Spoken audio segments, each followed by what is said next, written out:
அன்பு நண்பர்களுக்கும் தமிழ் சொந்தங்களுக்கும் எங்கள் குரலற்றவின் குரல் சேனலின் சார்பாக தீபாவளி வாழ்த்துக்களை தெரிவித்துக் கொள்கின்றோம்.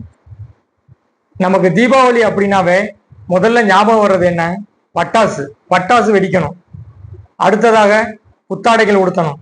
இந்த சமயத்தில் ரிலீஸ் ஆகியிருக்கின்ற புத்தம் புதிய திரைப்படங்களை பார்க்க வேண்டும்.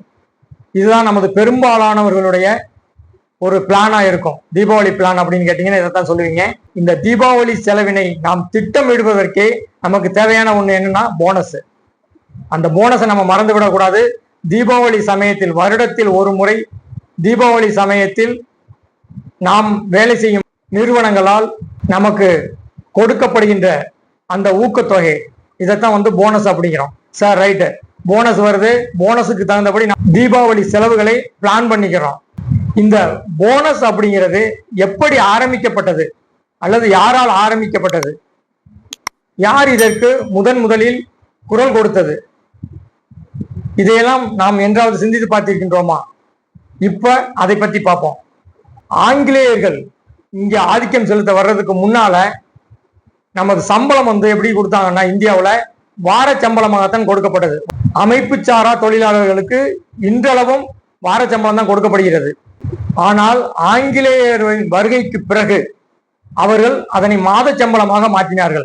4 வாரங்களுக்கு ஒரு முறை சம்பளம் தரப்பட்டது. அதாவது 28ஆம் தேதி சம்பளம் கொடுத்துருவாங்க. அப்படி கணக்கு பண்ணினால் நம் வருடத்திற்கு 52 வாரங்கள் இருக்கின்றன. ஆனா இவங்க 12 முறை மட்டுமே சம்பளம் கொடுத்தார்கள். அதாவது 48 வாரத்துக்கு மட்டும்தான் சம்பளம் கொடுக்கப்பட்டது.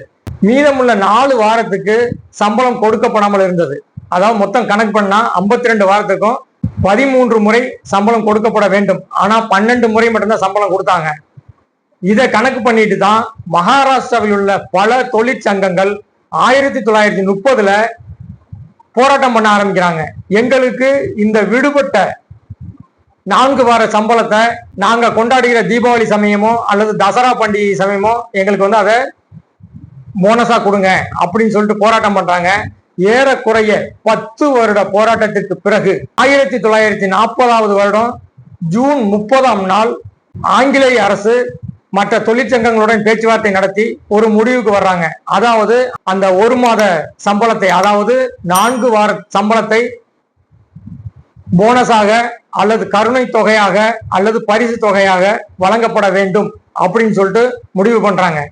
அதன் பிறகு சில வருடங்கள் கழித்து ஒரு கம்பெனிக்கு வரக்கூடிய லாபத்தின் அடிப்படையில் இத்தனை பெர்சன்டேஜ் போனஸா கொடுக்கணும் அப்படி என்று அதனை விரிவுபடுத்துகின்றார்கள். அதற்கு பிறகு 1965ல ஒரு நிறுவனம் தனக்கு கீழ் வேலை பார்க்கும் அந்த தொழிலாளர்களுக்கு சட்டப்படி போனஸ் கொடுத்தே ஆக வேண்டும் அப்படின்னு சொல்லிட்டு இதை ஒரு சட்டமாவே ஏற்றிடுறாங்க.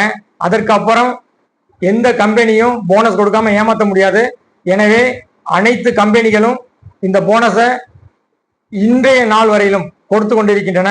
அதாவது தமது சம்பளத்துல 8.33% இருந்து 20% வரைக்கும் அந்த கம்பெனி அந்த வருடத்தில் சம்பாதித்த லாபத்தை கணக்கில் கொண்டு இந்த போனஸ் கொடுக்கப்படுகிறது.